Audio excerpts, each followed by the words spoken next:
Hello and welcome to Hero 101. This is going to be the first video in this series that is specifically dedicated to heroes. At the time of making this video, the current patch is 7.39e, and there are 126 heroes in Dota 2 at the moment. When you first start playing Dota 2, you'll be restricted to a selection of heroes that is beginner friendly. After you play 20 games, this restriction will be lifted, and you will be free to choose from the entire 126 hero pool. This restriction can also be circumvented by entering a console command that I will leave in the description should you choose you do not want to wait 20 games to experience all of the heroes. Heroes have many different classifications, the most important ones being ranged versus melee, primary attribute, and archetype. The hero grid has a convenient set of buttons at the bottom that will allow us to filter by specific characteristics in the heroes that we want to find. When melee heroes attack, they deal damage instantly once they reach a certain point in their attack animation. When ranged heroes attack, they launch a projectile once they reach a certain point in their attack animation. There are other mechanics at play between ranged and melee heroes, but for now, this is the important distinction to make between melee and ranged. Some heroes are even capable of switching between melee and ranged forms. Primary attribute is a core part of the identity of each hero, as it determines what sort of archetype that hero relates strongest to. For example, most wizard-type heroes are going to be intelligence heroes, most of your brawny, beat-em-up brawler guys are going to be strength heroes, and then your assassin types are all going to be agility heroes, with another fourth special type called universal.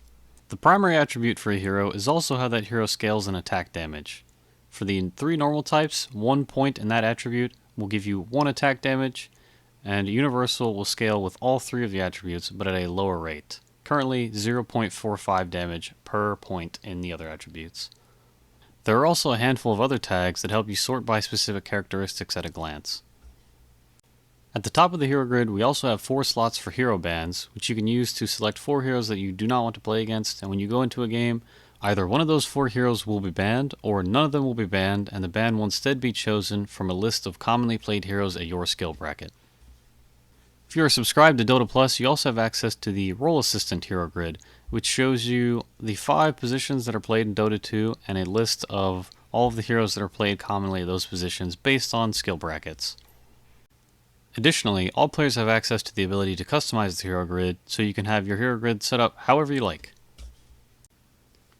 When it comes to actually picking your hero, probably the most important piece of advice that I can give you is to find a hero that you enjoy playing and just keep playing it. The more that you play the game, the more experience you have, the better you're going to be at the game, so ideally you want to find a hero that makes you want to keep playing Dota. When you get a little bit further in, it can be really helpful to stick to one hero or a small pool of heroes to help you focus on learning the game instead of trying to learn hero mechanics. But until you get to that point, try and bounce around and become familiar with multiple different heroes, just so you can get an idea of what each hero does and roughly how powerful each of their abilities are. The goal is to be knowledgeable enough and familiar enough with each of the heroes in the game so that when you see each of these heroes on the enemy team, that you'll be ready to know what they want to do, be able to expect what kind of actions they're going to take in the game, and counteract those actions. Similarly, when you have these heroes as teammates, you also want to be ready to play with them and expect what they're going to do so that you can supplement their plays. That's all, and to quickly recap, each hero has a primary attribute, either strength, agility, intelligence, or universal, that determines their attack damage scaling. The hero grid is customizable. You can ban 4 different heroes, and try to find heroes that you enjoy playing, and take note of the strengths and weaknesses of each hero that you try while you're testing them out. Good luck, have fun, and I'll see you on the lane.